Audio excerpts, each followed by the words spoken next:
प्रधानमंत्री मोदी ने बुलाई सीक्रेट मीटिंग। सेना के टॉप ऑफिसर के साथ डीआरडीओ के चेयरमैन भी हुए शामिल। डीआरडीओ को दिए गए खास निर्देश, फौरन बनाओ खतरनाक हथियार।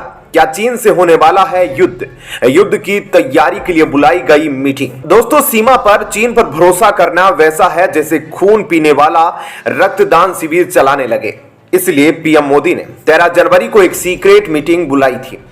इस खबर का खुलासा मेजर आर्या ने किया है। इस मीटिंग में सैन्य क्षेत्र से जुड़े टॉप ऑफिसर मौजूद थे। माना जा रहा है कि चीन और भारत के बीच युद्ध की संभावना बहुत बढ़ चुकी है। कभी भी दोनों तरफ युद्ध का बिगुल बज सकता है। इसलिए दिल्ली में पीएम मोदी के नेतृत्व में मीटिंग की गई, जिसमें security of prime minister PK Mishra, NSA Ajit Doval, CDS Anil Chauhan, chief of naval staff R Hari Kumar, defence secretary Girdhar Ramanand और डीआरडीओ चेयरमैन आरवी कामत मौजूद थे। इस मीटिंग में सेना के टॉप ऑफिसर के साथ डीआरडीओ के चेयरमैन भी उसी टेबल पर मौजूद थे, क्योंकि भारत रूस और यूक्रेन के युद्ध से समझ चुका है कि किसी भी युद्ध को अपनी टेक्नोलॉजी, अपने हथियारों के बल पर ही जीता जा सकता है। यूक्रेन युद्ध में हार रहा है, इसकी प्रमुख वजह उसके पास खुद की टेक्नोलॉजी का ना होना है। सोवियत संघ के समय ही जो कुछ यूक्रेन को हथियार मिले थे, वहीं आज भी थे। लेकिन भारत की सेना और भारत के प्रधानमंत्री मोदी पहले ही समझ चुके थे। इसलिए आज जितने भी हथियारों का निर्माण किया जा रहा है, वह सभी मेक इन इंडिया के तहत किया जा रहा है। चाहता तो भारत भी अभी भी रूस, फ्रांस, ब्रिटेन, अमेरिका जैसे देशों को चेक काटता, पैसे देता और हथियार खरीद लेता। भारत को एमका जैसे विमान बनाने की जरूरत ना पड़ती, क्योंकि इसे बनाने में 10 साल लग रहे हैं। भारत सीधे अमेरिका से F-35 की डील कर लेता।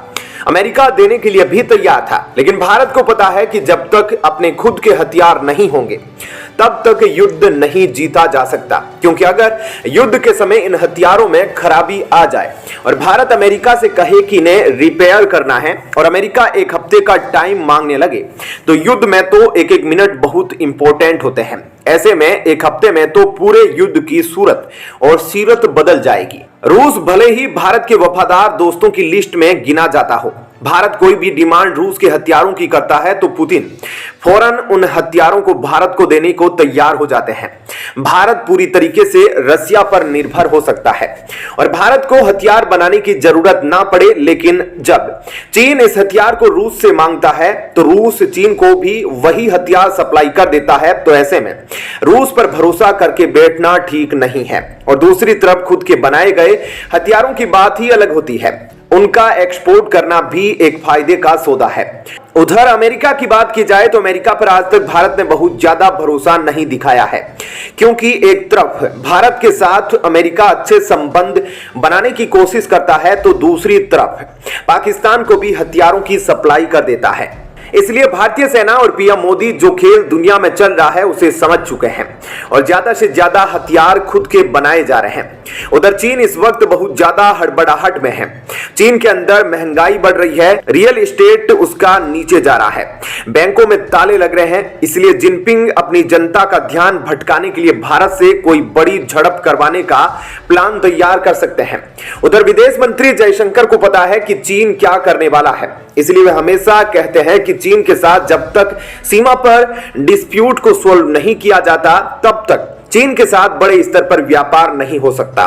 उधर जो पीएम मोदी की बैठक हुई, उसमें इस बात पर भी जोर दिया गया है कि जब किसी हथियार को बनाने की कवायद शुरू होती है, तो शुरुआत में जो बजट तय किया जाता है, उसी बजट में उस हथियार का निर्माण किया जाना चाहिए। ऐसा ना हो कि कोई हथियार को बनाने में 100 करोड़ का बजट रखा गया था और बनते बनते उसका बजट 1000 करोड़ का हो गया। इसके अलावा डीआरडीओ को यह भी निर्देश दिए गए कि हथियार का निर्माण तय समय सीमा के अंदर किया जाना चाहिए। यह नहीं होना चाहिए कि तेजस के तरीके से उस पर 20 सालों तक काम चलता रहा हो। एक मीटिंग में कहा गया है कि हथियार टॉप क्वालिटी में चाहिए, बजट के अंदर चाहिए और टाइम के अंदर चाहिए, क्योंकि सीएजी की एक 2022 की रिपोर्ट में कहा गया था कि 178 वेपन्स निर्माण के प्रोजेक्ट में से 119 वेपन्स टाइमलाइन से बहुत धीमे चल रहे हैं। जिन हथियारों का परीक्षण 2023 में होना था, अभी तक हुआ नहीं। उधर पीएम मोदी को पता है कि चीन से युद्ध होकर ही रहेगा उधर डीआरडीओ को निर्देश दिए गए कि आप केवल रिसर्च करो, नई नई टेक्नोलॉजी का इजाद करो, उसको बनाने में टाइम मत लगाओ, उनकी तकनीक प्राइवेट सेक्टर को दो, वही निर्माण पर काम करे।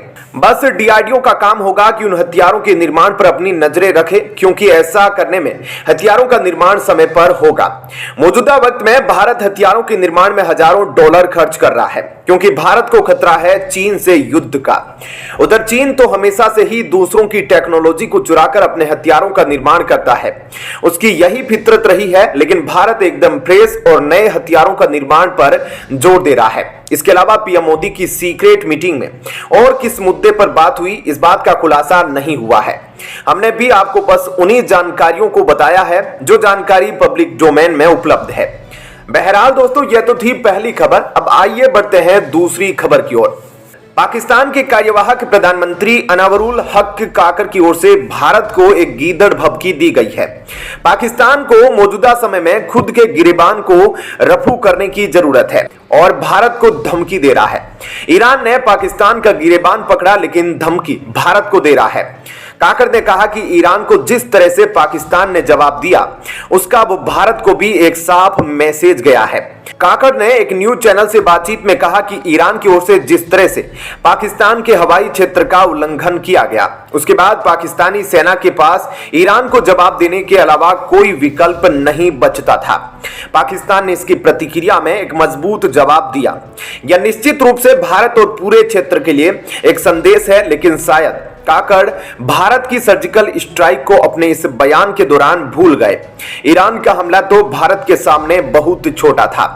उधर ईरान ने बीते हफ्ते बलूचिस्तान में एक आतंकवादी संगठन को निशाना बनाने का दावा करते हुए हवाई हमले किए थे। इस पर पाकिस्तान के विदेश कार्यालय ने कड़ी प्रतिक्रिया करते हुए अस्वीकार्य करार दिया और देश की संप्रभुता का उल्लंघन बताया। पाकिस्तान की सेना ने भी 2 दिन बाद 18 जनवरी को ईरानी सीमा के अंदर आतंकवादी ठिकानों को निशाना बनाया। इससे पाकिस्तान और ईरान के बीच तनातनी काफी बढ़ गई थी। इसी पर अब पाकिस्तान के पीएम की ओर से बयान आया है, जिसमें उन्होंने भारत का नाम भी घसीट लिया है।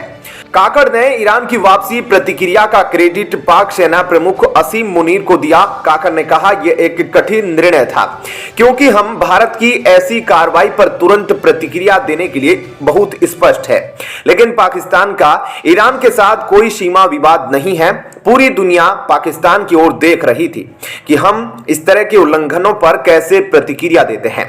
ईरान ने गलत कदम उठाया, इसलिए हमने जवाब दिया। ऐसे में क्या कहना है आपका? इस खबर पर कमेंट सेक्शन में अपनी राय जरूर बताइएगा। जय हिंद, जय भारत।